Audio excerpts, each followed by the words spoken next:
உங்களுக்கு தெரியும். கேள்வி அது இல்ல. অসভ্যতামিটা কেন? ஜோசப் விஜய் எனும் நான் তাদের উপরে শারীরিক নির্যাতন করে ভারতের রাজনীতিতে এ যেন এক অবিশ্বাস্য এবং নজিরবিহীন ভূমিকম্প।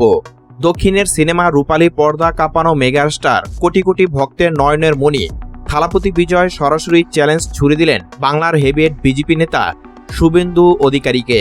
শুধু চ্যালেঞ্জই নয়, 24 ঘন্টার মধ্যে শুভেন্দুর পদত্যাগের আলটিমেটাম দিয়েছেন এই তামিল সুপারস্টার। কিন্তু কেন? সুদূর চেন্নাই থেকে কলকাতা রাজনীতির এই সুতুটি কোথায় গিয়ে জুড়ল? তামিলনাড়ুর বিধানসভা রাজনীতিতে পারাখা বিজয় কেন হঠাৎ পশ্চিমবঙ্গের বিরোধী দলনেতার উপর এতটা ক্ষুব্ধ হলেন? நாட்டு அரசின் முதலமைச்சர் என்ற முறையில் তবে কি ভারতের রাজনীতিতে এক নতুন মেরুকরণ শুরু হতে যাচ্ছে? আজকের ভিডিওতে আমরা এই অবিশ্বাস্য রাজনৈতিক সংঘাতের পিছনের আসল ইনসাইড স্টোরি এবং নিখাত সত্যটি উন্মোচন করব। পুরো ভিডিওটি শেষ পর্যন্ত দেখুন, কারণ আজকের বিশ্লেষণটি ভারতের রাজনৈতিক সমীকরণকে পুরোপুরি বদলে দিতে চলেছে। বিষয়টির গভীরে যাওয়ার আগে আমাদের বুঝতে হবে থালাপতি বিজয় আসলে কে এবং কেন তার বক্তব্যকে পুরো ভারতের রাজনৈতিক মহল এতটা গুরুত্ব দিচ্ছে। তামিল সিনেমার ইতিহাসের অন্যতম সফল নায়ক বিজয় 2024 সালে নিজের রাজনৈতিক দল তামিঝাগা ভেট্টি কাজাগাম বা টিবিকে গঠন করেন।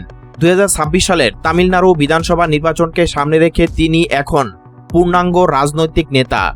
தெரிய வருவதுமான எந்த பொருளையும் முதலமைச்சரின் கடமைகளை உரியவாறு நிறைவேற்ற தேவையான அளவுக்கன்றி বিজয় শুরু থেকে তার রাজনীতিতে একটি শক্ত ধর্মনিরপেক্ষ এবং জাতি ধর্ম নির্বিশেষে সকলের সমান অধিকারের কথা বলে আসছেন।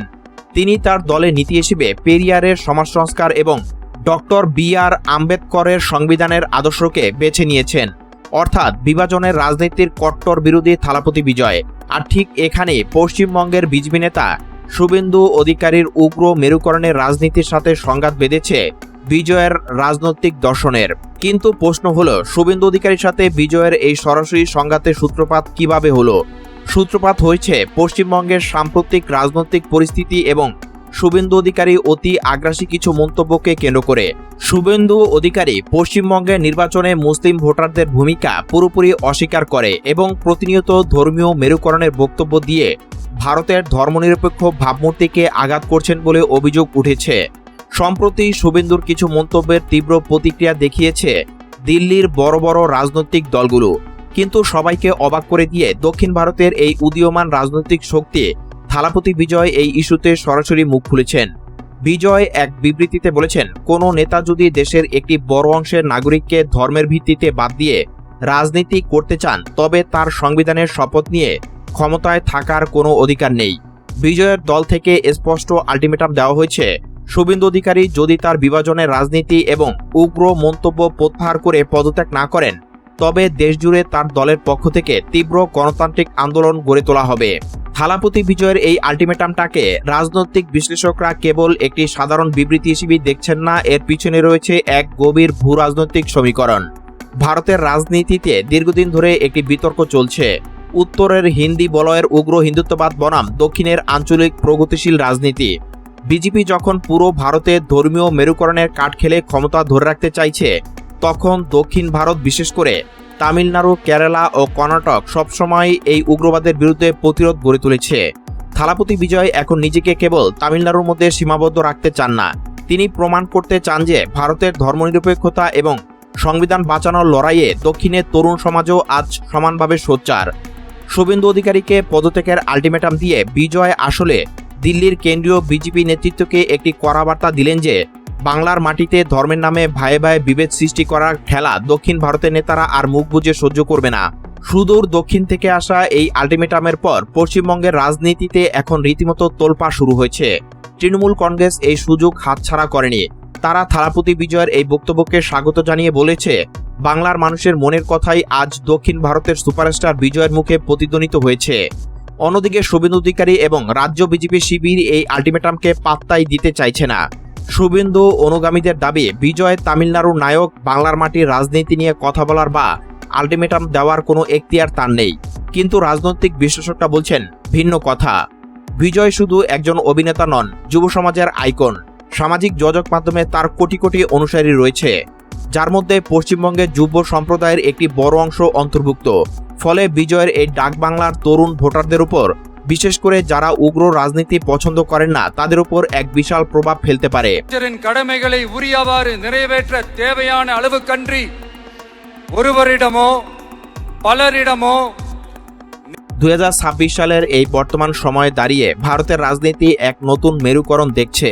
আগে দেখা যেত এক রাজ্যের রাজনৈতিক নেতা অন্য রাজ্যের অভ্যন্তরীণ বিষয় নিয়ে তেমন মাথা ঘামাতেন না, কিন্তু শুভেন্দু অধিকারীর মতো হেভিয়েট নেতার বিরুদ্ধে থালাপতি বিজয়ের এই সরাসরি অবস্থান প্রমাণ করে যে ভারতের আঞ্চলিক দলগুলো এখন বিজেপির উগ্র রাজনীতির বিরুদ্ধে একটি অঘোষিত মহাজোট তৈরি করছে।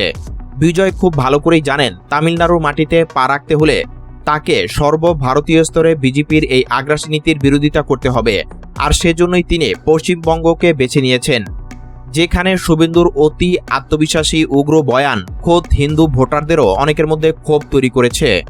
শুভেন্দু যদি এই আলটিমেটামকে হেলাফেলা করেন, তবে আগামী দিনে সর্বভারতীয় রাজনীতিতে বিজেপির জন্য আঞ্চলিক দলগুলোর চাপ সামলানো আরও কঠিন হয়ে পড়বে। রূপালী পর্দার থালাপতি বা সেনাপতি বিজয় যেভাবে বাস্তব রাজনীতির ময়দানে নেমে বাংলার শুভেন্দু অধিকারীকে পদত্যাগের আলটিমেটাম দিলেন, তা ভারতের গণতান্ত্রিক ইতিহাসে এক নজিরবিহীন ঘটনা। এই সংঘাত কি সত্যি শুভেন্দুর রাজনৈতিক ক্যারিয়ারে কোনো বড় ধাক্কা দিবে, নাকি বিজয় নিজের রাজনৈতিক ফায়দা তুলতে এই চাল চেলেছেন? দক্ষিণের সুপারস্টারের এই সাহসী পদক্ষেপকে আপনি কি সমর্থন করেন? শুভেন্দু অধিকারী কি সত্যিই পদত্যাগ করা উচিত? আপনার মূল্যবান মতামত আমাদের কমেন্ট বক্সে অবশ্যই জানান। ভিডিওটি ভালো লাগলে এবং এই ধরনের ব্রেকিং পলিটিক্যাল অ্যানালাইসিস সবার আগে পেতে আমাদের চ্যানেলটি এখনই সাবস্ক্রাইব করে বেল আইকনটি প্রেস করে রাখুন। দেখা হবে পরবর্তী ভিডিওতে, ততক্ষণে ভালো থাকুন, সচেতন থাকুন। ধন্যবাদ। பொருளையும் முதலமைச்சரின் கடமைகளை உரியவாறு நிறைவேற்ற தேவையான அளவுக்கன்றி ஒருவரிடமோ பலரிடமோ நேர்முகமாகவோ மறைமுகமாகவோ அறிவிக்கவோ வெளிப்படுத்தவோ மாட்டேன் என்று ஆண்டவன் மீது ஆணையிட்டு உறுதிமொழிகிறேன்।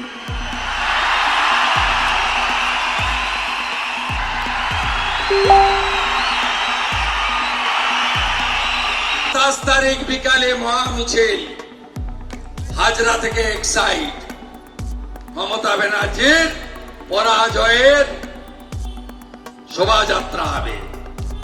Tata bye bye, tata bye bye, Hirak Rani bye bye. Commissioner के पास मैं पहले हिंदू दीपूदास से जिंदा जलाया, ये बैठने नहीं दूंगा, ये ताला लगा बैठने नहीं दूंगा। पूरा विश्व का हिंदू समाज ये जो हुआ है ये छोड़ने वाला नहीं है।